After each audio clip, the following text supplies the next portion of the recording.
Zo'rligini ko'rdingmi? Palina. Don. O, bismillah.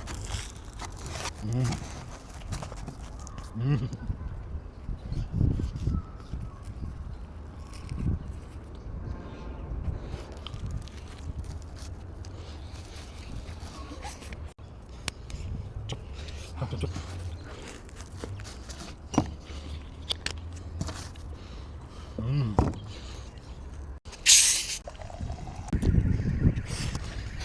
Don, Ziggy.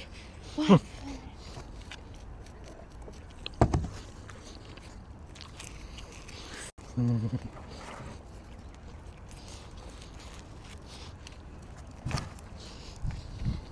Bu odam bilan o'yin o'ynashning foydasi yo'q. Baribir yutqazaman. Yaxshisi, foydali ma'lumot bera qoling. Ishonchli va manzarali hot-dog yemoqchi bo'lsangiz, Chilonzor Farhod bozori sayilgohida joylashgan hot-dog yersini tavsiya qilamiz. Ramazon oyi munosabati bilan aksiya. 55 santimetrli qazili, shashlikli, kotletli hot-doglari atigi 35 ming. Joyiga borib yesangiz, bonusga kolasi ham bor.